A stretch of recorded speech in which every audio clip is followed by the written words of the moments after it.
Hello girls, welcome to your ATP class.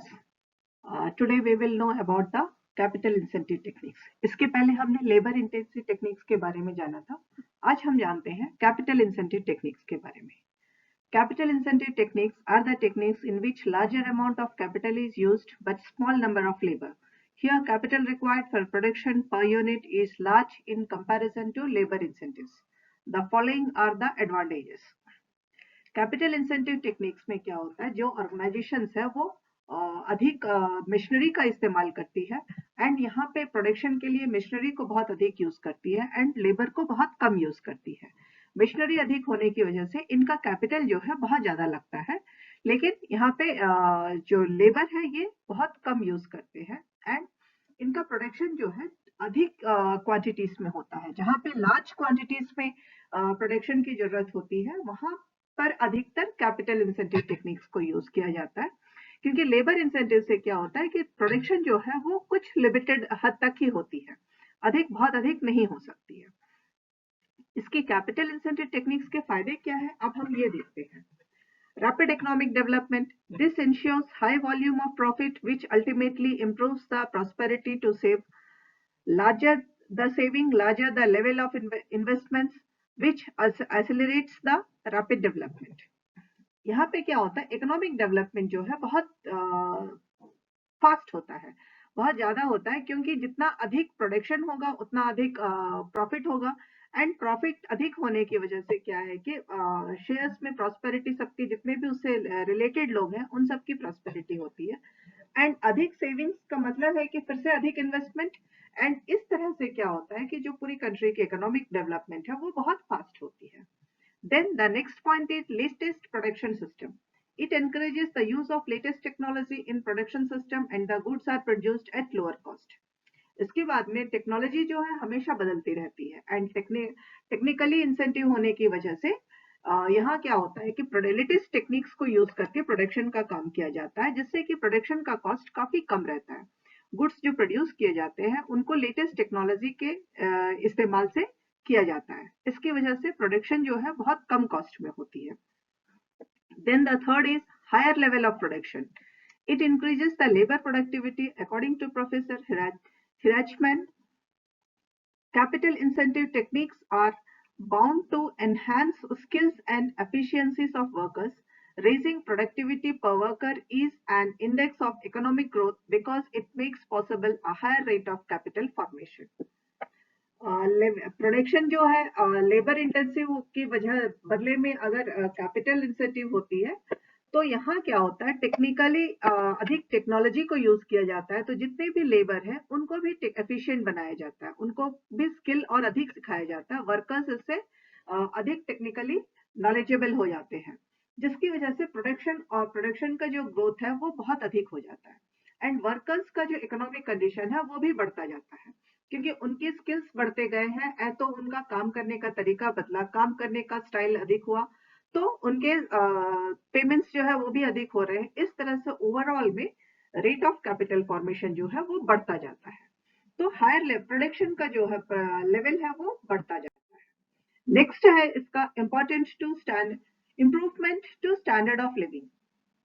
This method produces goods and services at cheaper rates and public gets at reasonable prices, means public can purchase and utilize more services and there is a possibility of improvement in the standard of living. जब machinery से production हो रहा है तो naturally production जो है कम time में बहुत अधिक प्रोडक्शन होता है, प्रोडक्शन कॉस्ट जो है बहुत कम हो जाता है. प्रोडक्शन कॉस्ट कम है मतलब प्राइस उसका जो है सेलिंग प्राइस भी कम हो जाता है. सेलिंग प्राइस कम होने की वजह से जो बहुत पब्लिक जो है अधिक पब्लिक उसको खरीद पाती है, अधिक लोग जब उनको खरीदते हैं एंड तो उनका जो स्टैंडर्ड है, लिविंग स्टैंडर्ड्स है वो बढ़ जाता है. तो ओवरऑल में एंड ऑफ द डे क्या होता है कि जो लिविंग स्टैंडर्ड्स है कंट्री के पीपल का वो बढ़ जाता है, अधिक ऊंचा हो जाता है. Then the next is strategy effects. According to Professor Hitchman, when a government undertakes construction of large hydroelectric stations or a steel mill, it can afford to let such ventures. It places itself under a far stronger compulsion to deliver rather than if it were to spend same funds on a larger number of projects. जब government जो है बड़े-बड़े projects, इनका कहना है कि जब government बड़े-बड़े प्रोजेक्ट्स लेती है, जिस तरह से हाइड्रो इलेक्ट्रिक स्टेशन है या कुछ और बड़े कंस्ट्रक्शंस को लेती है, तो इनका जो गवर्नमेंट की जो स्टैंड है वो काफी स्ट्रांग हो जाती है, ना कि बड़े प्रोजेक्ट की जगह। एंड उसी तरह से बहुत नॉर्मल वाले बड़े प्रोजेक्ट में मनी स्पेंड करने से इस तरह के प्रोजेक्ट में मनी स्पेंड होता है जहां रिटर्न्स जो है बहुत जल्दी आने लगते हैं। एंड इसकी वजह से पूरी गवर्नमेंट जो है वो काफी स्ट्रांग हो जाती है। तो यहाँ इफेक्ट्स भी जो उसके आते हैं वो रिजल्ट्स भी बहुत अच्छे आते हैं। Then the next is creation of economic and social endowments. Development of infrastructure like banking institutions, insurance companies, power generations, training institutions for manpower are the result of capital incentive techniques. As without these, it would be difficult to achieve developmental objectives. इसके बाद में एक society में अलग अलग तरह के नए नए तरह के इंफ्रास्ट्रक्चर्स भी आने लगते हैं, नए नए तरह के कंपनीज आने लगती हैं, क्योंकि बैंकिंग इंस्टीट्यूशंस अधिक होने लगते हैं, क्योंकि यहाँ पे अलग अलग तरह से इन्वेस्टमेंट्स हो रहे हैं। इंश्योरेंस कंपनीज भी बढ़ने लगती है, पावर जनरेशन अधिक होने लगता है। एंड नए काम को सिखाने के लिए लोग जो सीखना शुरू करते हैं, तो नए तरह के ट्रेनिंग इंस्टीट्यूट्स भी बढ़ जाते हैं। इस तरह से ओवरऑल में क्या होता है कि काफी सारे डेवलपमेंटल एक्टिविटीज होने लगती है, जिसकी वजह से पूरे के पूरे इकोनॉमिक एंड सोशल डेवलपमेंट पूरा होने लगता है। इसके बाद में हम देखते हैं increases in employment opportunities also. Capital incentive techniques develop a wider network of industrial processes which require more manpower. According to Professor Barron, planning authority has to consider that during lifespan of equipment installed, labor may turn from relatively ample to relatively scarce factors. Thus, capital intensive techniques provide more employment. यहाँ जिस तरह से capital incentive techniques को use किया जा रहा है, तो नेटवर्क इंडस्ट्रियल प्रोडक्शन के लिए अलग अलग तरह के मशीनरीज को लेके आया जा रहा है, तो अलग तरह के मैन पावर की रिक्वायरमेंट होती है। तो उस तरह के मैन पावर के रिक्वायरमेंट के लिए उनको अलग अलग जगहों में ट्रेन करना पड़ता है। तो एक बार जब मशीन इंस्टॉल हो जाती है, तो लेबर को बहुत तरह से ट्रेनिंग देनी पड़ती है। तो जहां अलग अलग तरह से ट्रेनिंग दे रहे हैं, तो ट्रेनिंग के अलग इंस्टीट्यूट खुल रहे हैं, वहां अलग तरह से उनका एनरोलमेंट हो रहा है। तो इस तरह से जो स्केयर फैक्टर्स है वो कम हो जाते हैं, उनको भी बढ़ावा मिलता है। एंड कैपिटल इंटेंसिव टेक्निक्स जो है एम्प्लॉयमेंट भी अधिक करते हैं, इसलिए अधिक एम्प्लॉयमेंट होने की वजह से पूरी सोसाइटी की अपॉर्चुनिटीज जो है वो बढ़ जाती है। तो these are the points which are useful for a capital incentive, which are the advantages of a capital incentive technique. अब हम देखते हैं इसके लिमिटेशंस क्या है। हर पॉइंट पे जहां जिसके एडवांटेजेस होते हैं, वहां उनकी अपनी कुछ सीमाएं भी होती हैं। तो यहाँ अब हम देखते हैं कि इनकी सीमाएं क्या है। Limitations following are the major limitations. It exploits labor workforce as well as consumers. ये लेबर जो काम करने के होते हैं उनको भी मेहनत कम करने पे बढ़ावा देता है। एंड उसी तरह से कंज्यूमर्स जो खरीदने वाले होते हैं चीपर रेट्स में मिलने की वजह से वो भी मेहनत कम करना पसंद करते हैं। तो क्या होता है, ओवरऑल में लेबर को जो है वो एक्सप्लॉइट करता है। Then the second point is it divide society into two part, have और have nots, rich and poor. इस कंडीशन में क्या होता है कि जब बहुत प्रोडक्ट्स बनने लगे हैं, तो कंडीशन यहाँ होता है कि दो तरह के लोग हो जाते हैं। पूरी सोसाइटी को दो हिस्सों में बांट देता है, एक जिनके पास में सब कुछ है और एक जिनके पास कुछ भी नहीं है, एक गरीब और एक अमीर। इस तरह से दो हिस्सों में पूरी सोसाइटी को ये बांट देता है। Then it avoids balanced regional development. इसके बाद में हर रीजन को एक बैलेंस तरीके से बढ़ाने के लिए जो प्लानिंग होती है, उस तरह की प्लानिंग नहीं हो पाती। एंड जहां पे इंडस्ट्रीज लग सकती है, सिर्फ वहीं पे इंडस्ट्रीज बढ़ती जाती है। तो पूरे के पूरे कंट्री को एक साथ से डेवलप करने का, जो हर बैकवर्ड प्लेसेस जो है उनको भी डेवलप करने का चांसेस यहाँ कुछ कम हो जाते हैं, क्योंकि इंडस्ट्रीज वहां नहीं जा पाती है। देन दूसरा है, it requires huge requirements of funds which developing countries unable to mobilise.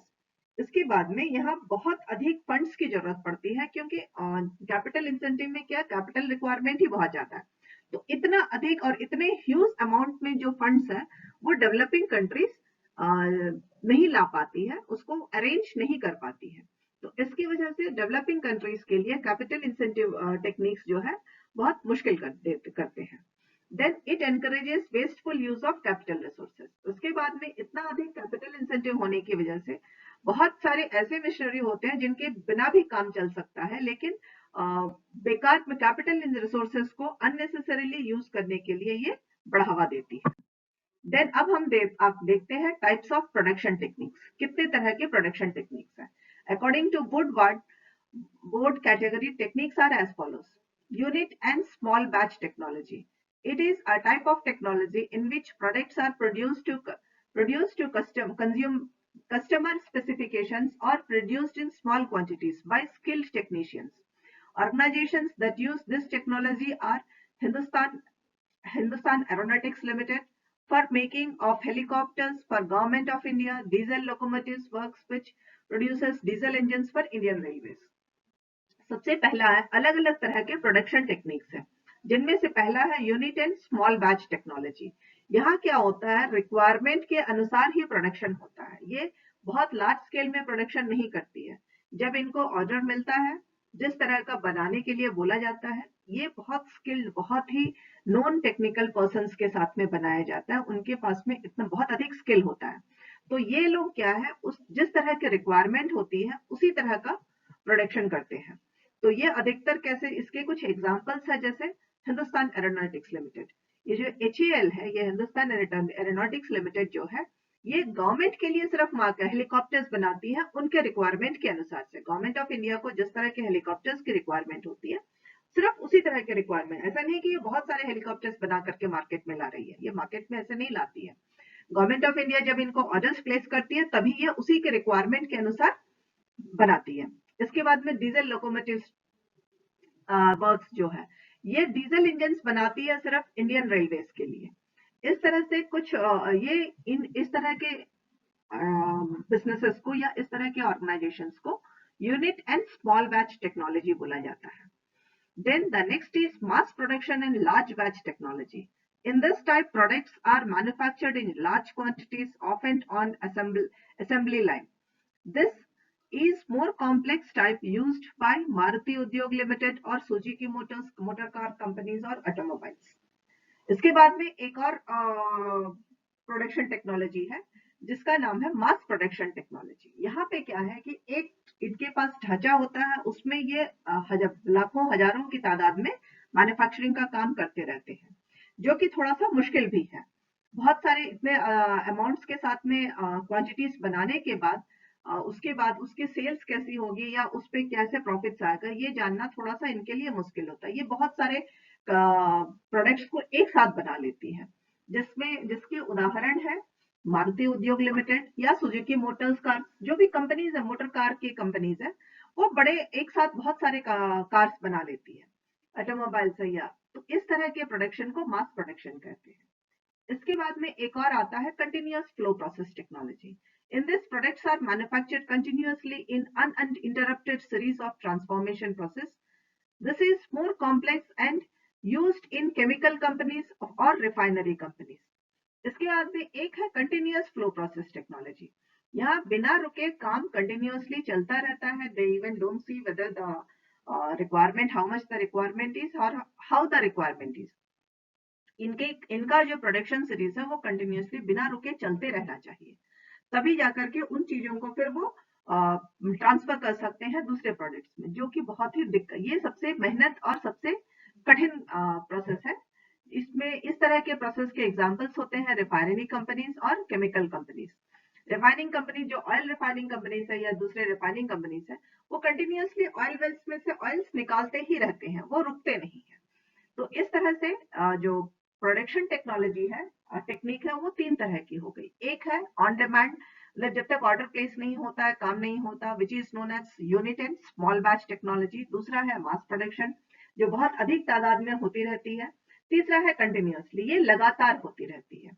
तो इस वीडियो के लिए इतना ही गर्ल्स। नेक्स्ट वीडियो में हम इसके आगे का देखते हैं।